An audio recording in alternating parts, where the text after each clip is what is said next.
Qala mu'allif rahimahullah wa nafa'ana bihi wa bi ulumihi. Zail mar'a ninggalo sapa sira al mar'a ing awa-awaan. La tujzi kang ora nyukupi sapa al mar'a. Secara singkat sairan ini menjelaskan kalau di terjemah bebaskan, tinggalkan seseorang yang berbuat jahat kepadamu atau yang telah berbuat jahat itu su'i fi'li olo penggaweani. Jangan hiraukan orang lain yang berbuat jahat kepadamu, jangan engkau balas perbuatannya. Karena apa? Sayap fihi ma fihi wa ma huwa fa'il. Karena dia akan dibalas oleh perbuatannya sendiri. Sedikit yang dimuliakan oleh Allah, pertama-tama kemarin di syairan pertemuan yang kemarin ada di mana taraf itu tingkatan orang yang jahil, orang yang masruf, orang yang dimuliakan, orang jahil yang dimuliakan. Ketika menduduki dia itu memusuhi kita, atau dia memfitnah kita, atau dia mencelakai diri kita, atau dia berbuat dolim kepada diri kita. Apa yang disampaikan oleh syair yang kemarin, yaitu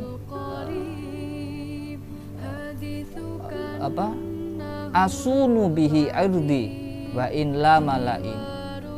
Dikatakan bahwa jagalah harga diri kita ini wa in la malain, meskipun orang itu terus mencacat kita, terus mengolok-olok kita, memaki-maki kita. Karena apa? Ya karena memang kedudukannya itu adalah orang awam, orang yang tidak mengerti ilmu, tidak mengerti tata krama, tidak beradab, tidak beretika. Sedangkan kita yang telah mengenyam pendidikan, yang telah mengenyam madrasah, mengenyam pondok pesantren, setelah sedikit-sedikit paling tidak kita sudah kajian, sudah ngaji, sudah mondok dan sebagainya, maka tidak pantas bagi diri kita untuk meladeni orang-orang tersebut. Dilanjutkan oleh syair ini, tinggalkan saja seperti ayat Allah, khudil afwa wa'mur bil urf wa'arid anil jahilin. Tinggalkan orang-orang yang bodoh-bodoh. Ya, yang lebih utama apa? Khudil afwa, ampuni mereka, berikan mereka maaf. Wa'mur bil urf, nasihati mereka dengan kebaikan, nasihati dengan cara yang baik. Kalau tidak, maka wa'arid anil jahilin, maka tinggalkanlah orang-orang yang bodoh. Dalam perjalanan hidup ini, dalam perjalanan kehidupan kita, pasti kita mengalami rasa sedih, pasti kita pernah mengalami rasa kekecewaan atas perbuatan seseorang, atas perbuatan orang lain, disakiti oleh orang lain, baik dengan ucapan atau dengan tingkah laku mereka, atau mungkin dikhianati, atau mungkin dizolimi oleh teman kita, oleh rekan kita, kerabat kita, bahkan saudara kita atau tetangga kita, siapapun itu, baik sesama muslim ataupun non muslim. Selama kita ini berbaur di masyarakat, pasti kita pernah mengalami rasa kekecewaan itu. Bahkan mungkin kita pernah dizolimi oleh mereka. Zolim itu adalah memberi balasan kebaikan kita dengan keburukan. Ibaratkan kita ini pepatah mengatakan air susu dibalas dengan air tuba. Kita sudah memberikan kebaikan kepada mereka, tapi balasan mereka kepada kita itu terkadang sangat menyakitkan, baik dari ucapan mereka ataupun tindakan mereka ataupun perilaku mereka. Itu seringkali terjadi di sekitar kita. Kita ini sudah bersedekah kepada mereka, kita tahu kehidupan mereka ini kekurangan, misalkan kita bersedekah kepada mereka, duit istilahnya makanan kita sedekahkan ke tetangga kita ini, tapi ucapan mereka ini terkadang sungguh tidak mengenakan. dikei apa no, apa jenenge daging misalnya. Kayak daging kok sak ipet ngene iki. Nah, kadang itu ya Allah, kadang itu kita ngelus dodo sampean. Kenapa? Ya itu tadi, karena kebaikan-kebaikan kita ini malah berbalas dengan keburukan-keburukan baik dari lisannya ataupun tingkahnya ataupun perilakunya. Nah, itu sering kali terjadi. Maka itu tadi cara kita, bagaimana cara kita menjalani kehidupan kita selanjutnya dengan orang-orang yang seperti ini, orang-orang yang perilakunya itu buruk kepada kita. Meskipun kita baik, mereka buruk pada kita. Kalaupun kita buruk kepada mereka, mereka akan lebih buruk lagi kepada diri kita. Nah, memang karakternya seperti itu. Maka apa yang kita kerjakan? Ya? Maka setelah mengalami hal-hal tersebut ya, kita baik, mereka buruk, kita buruk, mereka juga tambah buruk. Ya. Maka kitab ini mengajarkan agar kita ini belajar memaafkan dan melupakan hal-hal tersebut.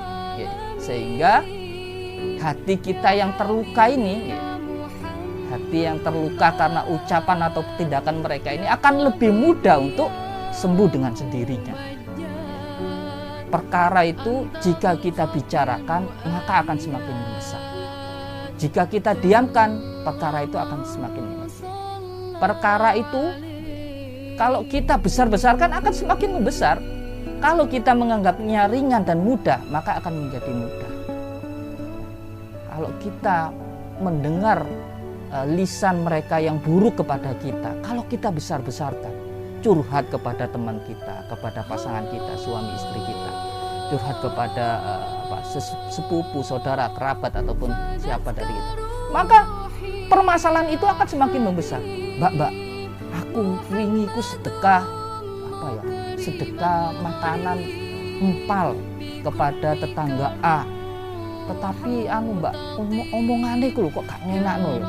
Wis tak kei sedekah ngono iku aku malah dilono daging sithik ngene kok disedekahno.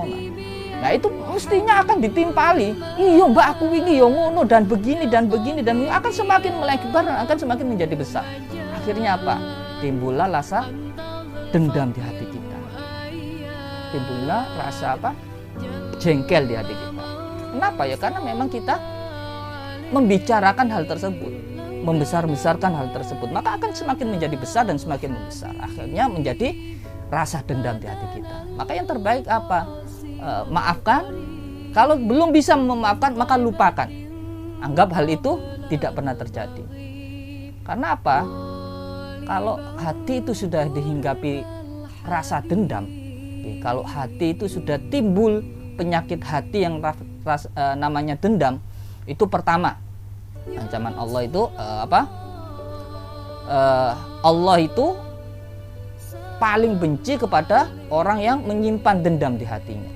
Ketika orang itu sudah dendam, semua kebaikan seseorang itu akan hilang. Ya, kalau orang sudah benci, ya namanya orang benci, ya namanya orang dendam, semua kebaikannya itu akan tertutup. Kita nggak akan pernah melihat kebaikan mereka lagi. Yang ada itu adalah keburukan dari mereka. Jadi seorang pecinta kata Imam Syafi'i itu, seorang pecinta itu hanya akan melihat keindahan-keindahan dari kekasihnya. Sedangkan mata dari seorang pembenci hanya akan melihat keburukan-keburukannya. Jadi kalau kita ini sudah dihinggapi rasa dendam, rasa benci kepada seseorang, maka hilanglah kebaikan-kebaikan orang itu. Ya, entah itu perbuatan baiknya ataupun tingkah lakunya yang baik, itu akan tertutup di mata hati kita ini. Yang kita lihat hanya keburukan-keburukannya saja. Makanya Allah itu paling benci kepada seseorang yang menyimpan rasa dendam kesumat di dalam hatinya. Yang kedua, orang itu kalau dihinggapi rasa benci, maka dia akan memutus tali silaturahim. Ya. Kalau orang sudah timbul rasa bencinya, baik kepada teman, kepada rekan sejawat, kepada saudara, kepada tetangga yang paling banyak, ya, itu akan terputus tali silaturahimnya. Kenapa? Ya siapa yang akan menyambung tali silaturahim kalau dalam keadaan saling marah. Jangankan saling marah, marah satu sisi saja, kita marah sama orang itu karena ucapannya yang menyakiti diri kita atau tindakannya yang menyakiti diri kita, entah itu disengaja ataupun tidak, maka otomatis kita ini akan apa? Memutus tali silaturahim kepada mereka. Wis gak ngarah aku mertamu meneh nang umamu, wis gak ngarah aku gelem meneh gumbul karo awakmu, aku tidak akan pernah mau untuk diundang acaramu atau apa. Kenapa? Karena di dalam dirinya ini muncul rasa dendam itu tadi. Maka orang yang dendam, maka yang kedua yaitu dia pasti secara tidak langsung pasti akan memutus tali silaturahim. La yadkhulul jannah qati'ur rahmah. Qati'ur rahim. Tidak akan pernah masuk surga kata Nabi Muhammad. Qati'ur rahim, orang yang memutus tali silaturahim. Maka yang terbaik apa? Yaitu tadi maafkan. Kalau tidak, ya lupakan. Dengan lupa kita ini lambat laun hati kita yang terluka ini akan sembuh dengan sendirinya. Nek dieling-eling ya tambah eling. Tapi kalau kita mencoba untuk melupakan, mencoba untuk memaafkan, paling tidak itu kita mencoba gak eling omongan ini, aku kok gak eling. Akhirnya apa? Lambat laun dengan sendirinya, dengan berjalannya waktu, dengan bergantinya hari, kejadian-kejadian itu akan lupa dari diri kita. Kalau kita memang berniat untuk memaafkan, memang maaf itu susah ya, memang susah. Dan yang ketiga yaitu orang yang terhinggapi rasa dendam, orang yang terhinggapi, hatinya terhinggapi dengan penyakit dendam, maka orang itu akan timbul rasa iri hati kepada seseorang itu.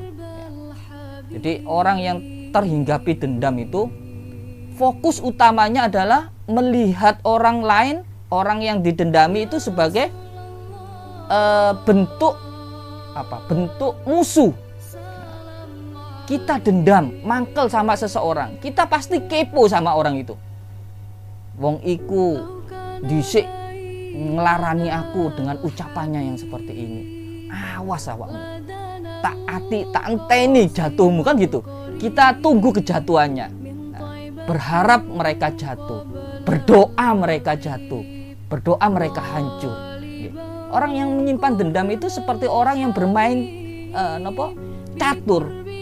Kalau orang ini maju pion A, maka aku tangkis dengan serangan kuda. Kalau kudanya maju, aku tangkis dengan pion ini. Kalau begini.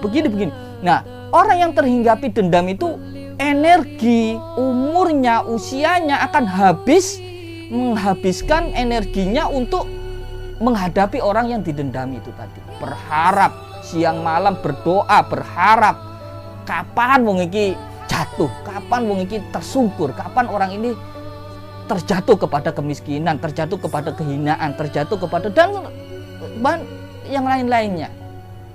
Ya karena apa? Karena ada rasa dengki di dalam dirinya. Secara tidak langsung orang yang pendendam, orang yang menyimpan dendam di hatinya akan mengundang sifat dengki di hatinya, mengundang rasa iri di hatinya. Nggak akan pernah ridho ketika orang yang kita dendami ini bahagia. Tidak akan ada rasa senang ketika musuh kita. Ketika kita sudah menganggap orang itu musuh, orang itu senang, kita yang susah. Ketika orang itu susah, ya kita yang bahagia. Nah seperti itu, berharap akan kejatuhan seseorang, berharap akan kehancuran seseorang, berharap akan kecelakaan seseorang. Itulah bahayanya dengan dendam. Maka yang terbaik yaitu tadi, maafkan, khudil afwa, wa'mur bil urf, wa'rid anil jahilin. Itu tadi adalah efek samping dari ketika seseorang itu menyimpan dendam di hatinya.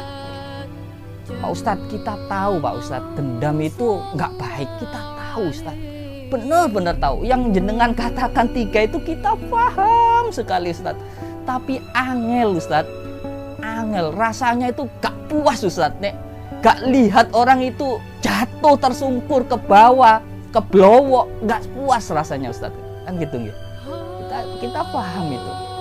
Kita paham Ustaz, tapi kita nggak bisa lupa kata-katanya Ustaz. Ya Allah Ustaz, aku dhisik iki pernah diilokno begini di depan muka umum Ustaz. Nah, seperti itu.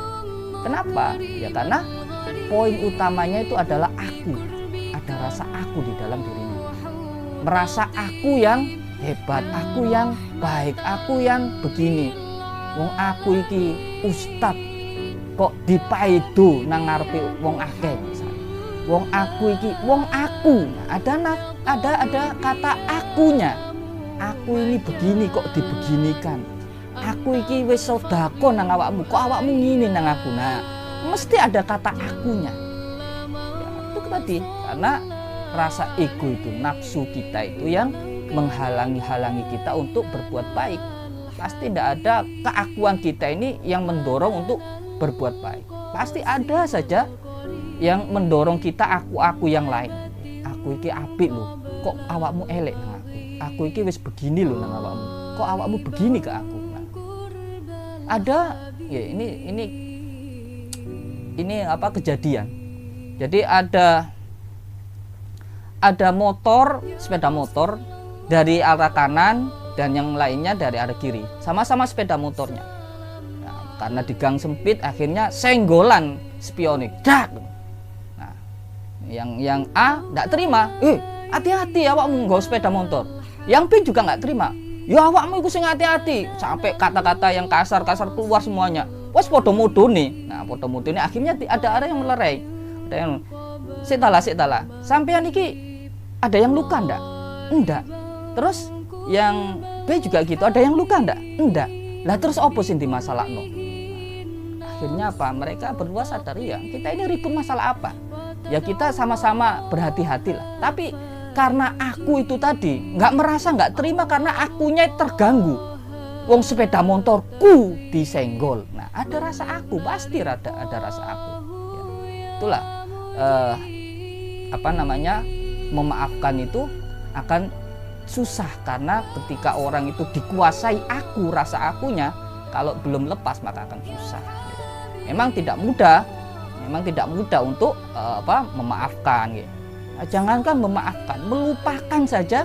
Wis jenenge senggolan, jenenge urip nang dalan yo titik akil senggolan sih jenenge sepeda motor. Nah, kalau kita berusaha melupakan seperti ya sudah beres, nggak akan ada caci maki dan sebagainya.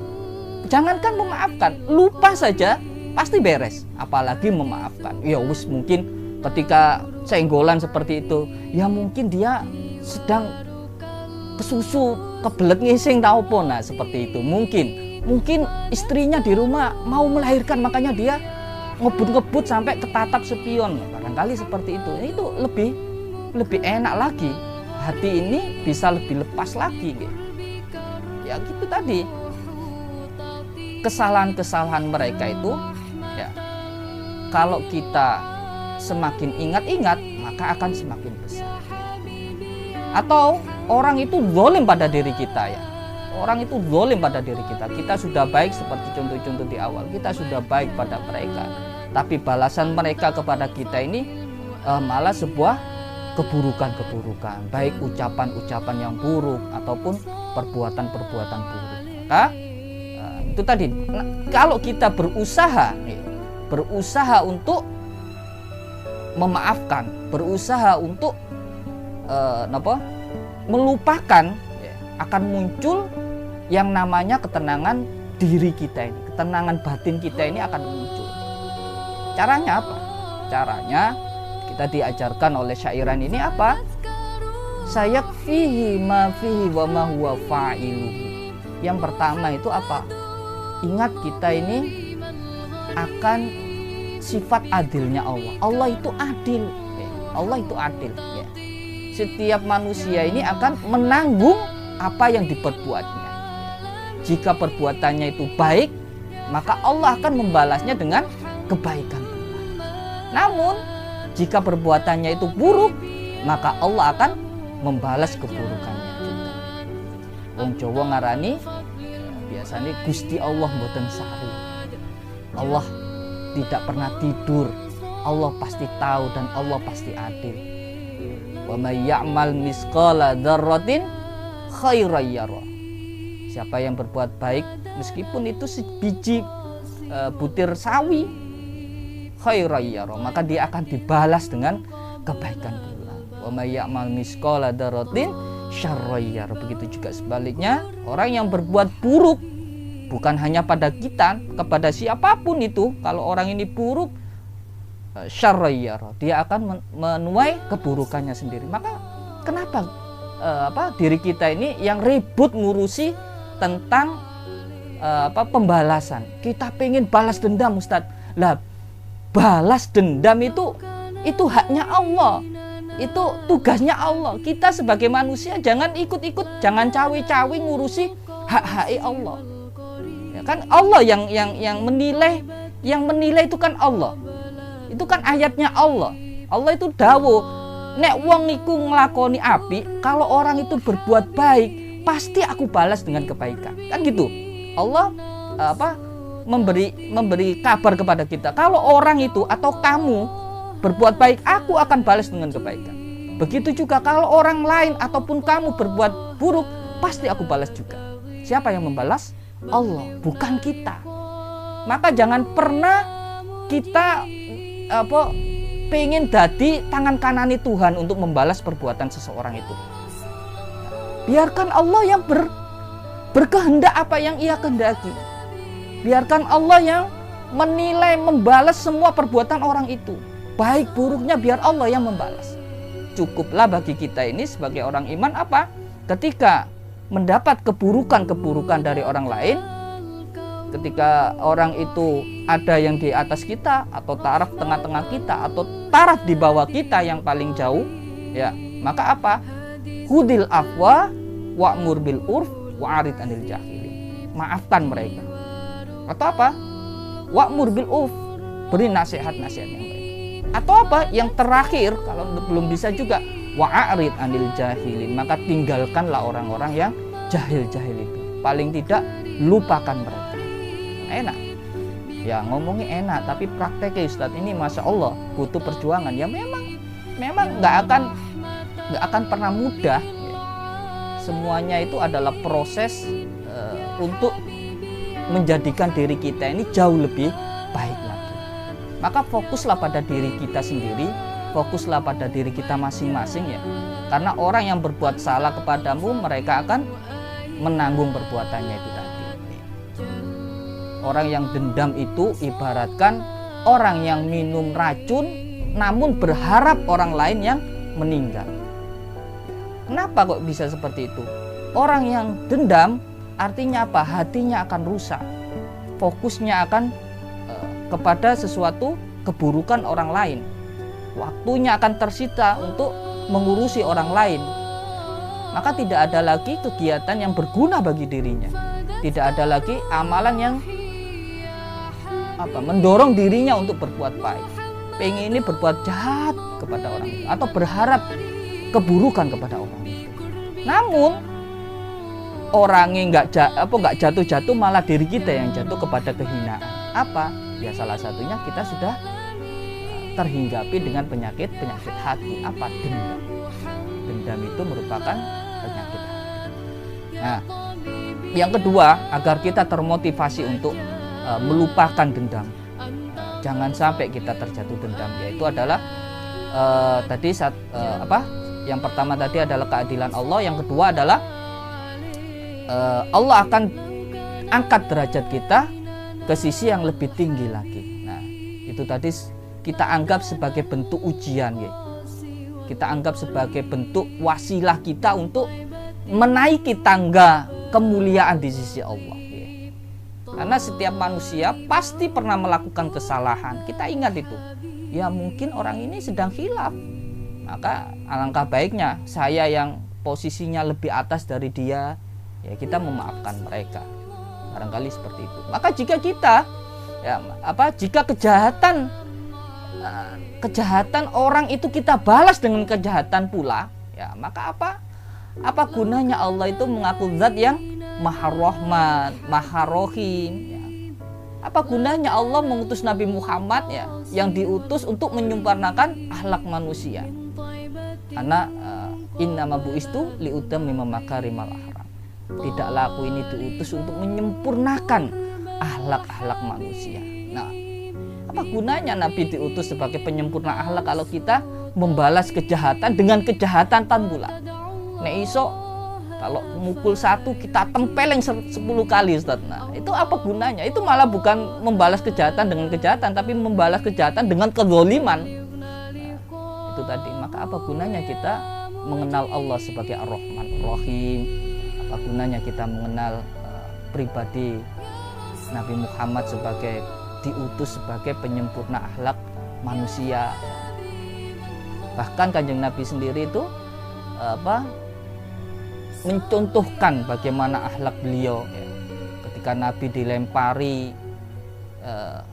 batu oleh penduduk Taif ya. Jadi di antara kisah yang paling berkesan bagi Nabi itu, Nabi ditanya oleh Aisyah, "Wahai Rasulullah, adakah hari di mana engkau merasa sangat menyentuh?" Istilahnya seperti ya, itu ketika hari aku dilempari oleh penduduk Taif. Itu hari-hari terberat Rasulullah. Kenapa?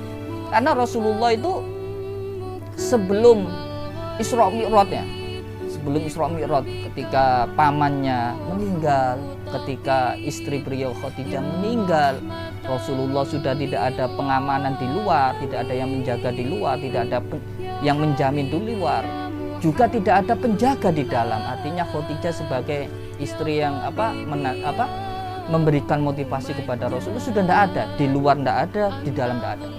Maka Rasulullah pun ke Taif untuk mencari pertolongan atau mencari dukungan, paling tidak mencari dukungan. Tapi apa yang terjadi di Taif itu, mereka sudah dibisiki bahwa Muhammad akan ke sini dan begini dan begini. Nah, akhirnya apa? Ketika Nabi Muhammad datang ke Taif, dilempari oleh penduduk-penduduk Taif. Bahkan anak kecil itu, Muhammad gila, Muhammad gila, seperti itu. Sampai pelipis Rasulullah itu terkena lemparan batu, berdarah. Kata Rasulullah, saya tidak tahu itu bersama siapa. Ada sahabat yang menemani. Tadai darahku. Maka ditanya, wahai Rasulullah, kenapa engkau sampai menadai darahmu ini? Karena aku mendengar malaikat penjaga bukit ini berkata, kalau satu tetes saja darah Muhammad jatuh di bukit ini, aku balik bukit ini kepada penduduk Taif. Maka Rasulullah pun didatangi oleh malaikat Jibril. Wahai Rasulullah, Allah berkirim salam kepadamu dan minta kepadamu, kalau engkau berdoa berkenan, penduduk Taif kita himpit dengan 2 bukit yang ada di sebelahnya ini. Bagaimana pendapatmu? Kata Rasulullah, jangan. Allahumma fir qaumi fa innahum la ya'lamun. Ya Allah, jangan engkau timpakan azabmu kepada mereka. Mereka ini hanya belum tahu saja. Nah, sampai seperti itu. Ya, itu teladan Rasulullah untuk menghindari dendam itu tadi. Apa? Ya, itu tadi. Kita merasa bahwa orang lain itu, saya sendiri ini juga bisa berbuat salah, maka orang lain pun pasti juga bisa berbuat salah. Mungkin saja kesalahannya itu hanya sebuah kekhilafan, sebuah Allah ya Allah. Ini sudah jam 4.45. Kita lanjutkan seketik ini. Jadi seperti itu.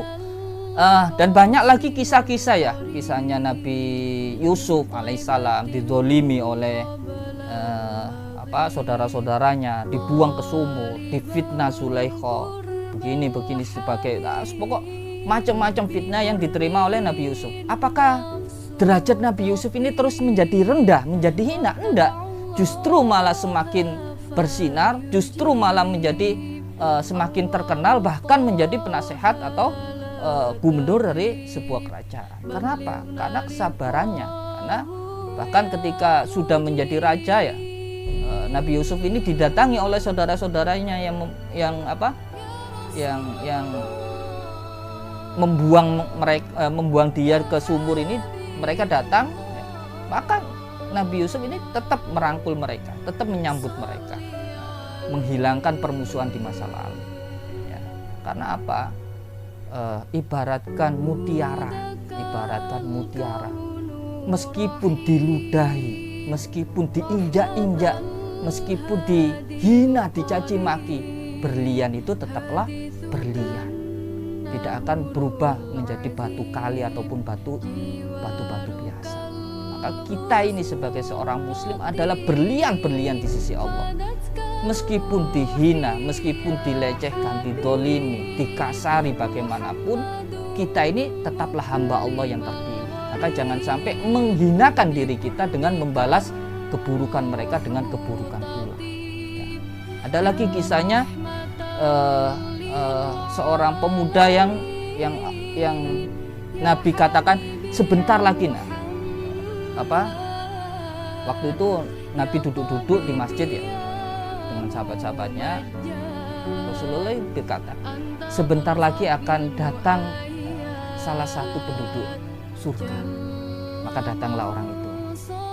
Besoknya begitu lagi, sebentar lagi akan datang ahli surga, orang itu lagi. Sebentar lagi, besoknya lagi, sebentar lagi akan datang orang yang ahli surga, datang lagi orang yang sama. Maka Abdullah bin Amr bin As, dia itu penasaran, kok sampai seistimewanya ini orang laki-laki ini, sampai dikatakan 3 kali oleh Rasulullah akan datang orang calon penghuni surga. Maka Abdullah ini berkata menemui si laki-laki ini, wahai paman, saya ini sedang bertengkar dengan ayahku, dengan keluargaku di rumah. Aku pun meninggalkan rumahku dan aku ingin bermalam bersama. Bolehkah aku bermalam di sini selama 3 hari? Oh ya, silakan, tidak apa-apa. Nah, ini orang Ansor. Nah, maka selama 3 hari ini Abdullah melihat perbuatan-perbuatannya, melihat amal-amalnya. Dilihatnya mulai pagi, siang, ke sore, ke malam, tidur, begitu terus. Dan tidak ada hal yang istimewa. Sampai 3 hari Abdullah pun berkata, wahai paman, sebenarnya apa yang aku ceritakan kepadamu itu, aku tidak ada permasalahan apa-apa dengan orang tuaku. Aku hanya ingin melihat bagaimana amalmu selama 3 hari ini. Karena Nabi berkata begini dan aku penasaran sekali, apa sebenarnya amal ibadahmu. Setelah aku teliti, aku lihat, ternyata amalmu ya nggak berbeda jauh dengan kita. Bahkan mungkin kita ini lebih istimewa mungkin kalau amal diukur dengan amalmu. Maka si laki-laki ini berkata, wahai Abdullah, benar, apa yang kau lihat ini adalah semua amal-amalku, tidak ada yang istimewa. Tapi sebenarnya wahai Abdullah, sebelum aku tidur, aku selalu mendoakan orang-orang dan memaafkan semua kesalahan-kesalahan mereka dan mengikhlaskan semua kesalahan-kesalahan mereka. Aku berdoa kepada mereka, berharap akan kebaikan-kebaikan mereka yang telah melukai atau mencelakai diriku. Maka Abdullah pun, inilah amalan yang dikatakan Rasulullah. Jadi di antara keistimewaan orang-orang yang mau memaafkan kesalahan-kesalahan orang lain itu apa? Derajatnya akan ditinggikan oleh Allah. Bahkan sampai dijamin oleh Rasulullah akan datang seseorang yang akan menjadi penduduk surga. Kenapa? Karena rasa ikhlasnya untuk memaafkan orang lain. Ya, banyak sekali kisah-kisah yang bisa kita petik ya. Seperti halnya kisahnya, ya ini nanti berkisah terus ini. Ya banyaklah. Ya. Semua kisah-kisah itu ya kiranya apa ya? Memberikan motivasi. Ya. Dengan kisah-kisah itu kita belajar dengan rasa zalim mereka ini, kita belajar bahwa kehidupan ini akan lebih baik, jauh lebih indah bila kita ini menjalani tanpa ada rasa dendam. Kalau kita meninggalkan dendam itu, hidup kita ini akan lebih baik. Karena dendam hanya akan menguras energi kita, menguras waktu kita, menguras hal-hal positif dari diri kita.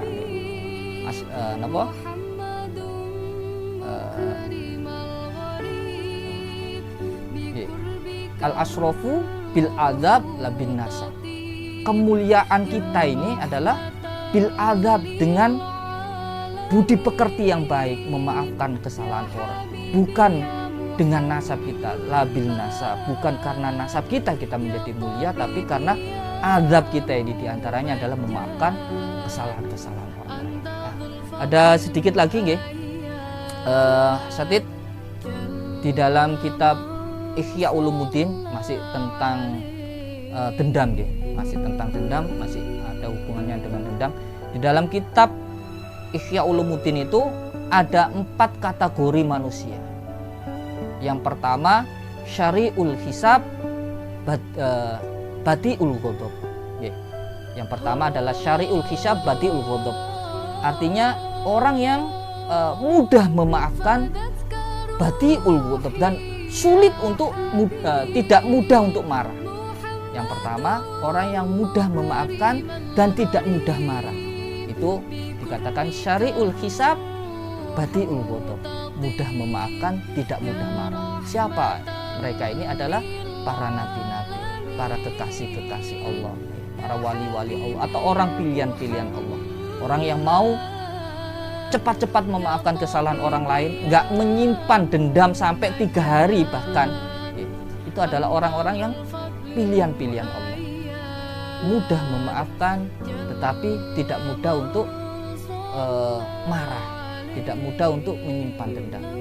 Kemudian ke bawah lagi adalah orang yang syari'ul ghadab, syari'ul hisab, yaitu orang yang terkadang ada orang yang mudah marah tapi mudah juga memaafkan. Ini orang, kebanyakan orang seperti itu. Ada orang itu, yaitu tadi contohnya di jalan raya, papasan, terus senggolan, entah itu senggolan spion, entah itu di klakson. Itu biasanya orang kalau sudah capek mudah marah. Syari'ul hisab, tapi juga gitu, 5 menit kemudian dia langsung syari'ul hisab. Dia langsung memaafkan. Mudah marah tapi juga mudah memaafkan. Ke tingkatan ke bawahnya lagi yaitu syari'ul hisab, syari'ul hisab, syari'ul ghadab, syari'ul hisab, badi'ul hisab, badi'ul ghadab. Ada orang yang tidak mudah memaafkan, tapi sebenarnya dia juga tidak mudah marah. Tapi kalau wis marah sampai dendam ke ubun-ubun, nah ini bahaya ini. Ini makanya di level yang ketiga, di bawah yang nomor 3 itu adalah orang-orang yang badi'ul hisab, badi'ul ghadab. Tidak mudah marah, tetapi sekali marah dia menjadi pendendam. Titenono, sak lawas-lawase, gak bakal aku begini. Nah, itu orang yang menyimpan dendam. Nah, itu bahayanya orang yang menyimpan dendam.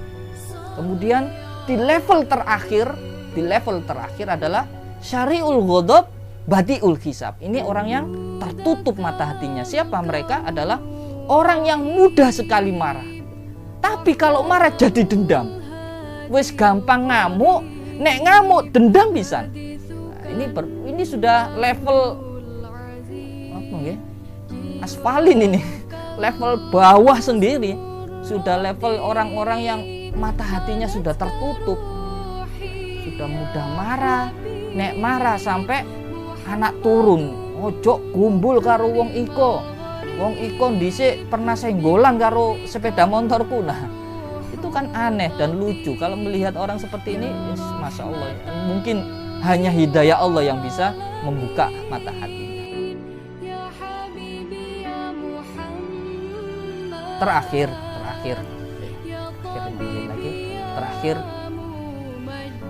jika kebaikan itu dibalas dengan kebaikan, itu adalah hal yang lumrah, itu adalah budi pekerti yang lumrah, itu adalah hal yang wajar. Maka jika kejahatan dibalas dengan kejahatan, maka itu adalah bentuk dendam kita. Dan jika kebaikan dibalas dengan keburukan, itu adalah sebuah kezaliman dari diri kita. Namun jika kejahatan seseorang dibalas dengan kebaikan dari kita, itu adalah bentuk kemuliaan dan makom terpuji yang lebih tinggi dari yang lain. Maka rekan-rekan asatid yang dimuliakan oleh Allah, kita bisa mengukur kualitas diri kita dengan 4 hal tersebut, baik itu syari'ul hisab, badi'ul ghadab, tingkatnya para nabi, nggak mudah marah tapi mudah memaafkan. Ada lagi orang yang mudah marah tapi mudah memaafkan. Ada lagi orang yang tidak mudah marah tetapi sekali marah menjadi pendendam. Ada orang yang mudah marah dan mudah menjadi pendendam. Setelahnya kita juga bisa mengukur bahwa jika kita mendapatkan kebaikan lantas kita berbuat baik, itu adalah hal yang lumrah dan wajar. Jika kita mendapatkan kejahatan lantas kita balas dengan kejahatan, itu adalah sebuah dendam. Jika kebaikan kita balas dengan keburukan, itu adalah sebuah kedzaliman dari diri kita kepada orang lain. Namun jika kita bisa membalas keburukan orang lain dengan kebaikan-kebaikan dari kita, itu adalah makom-makom para wali-wali Allah. Semoga kita semuanya bisa menjaga diri kita ini, menjaga hati kita ini agar tetap bersih, terhindar dari rasa dendam yang menghinakan diri kita. Sahabat yang dimuliakan oleh Allah, mungkin itu saja yang bisa saya sampaikan. من طيبة قبل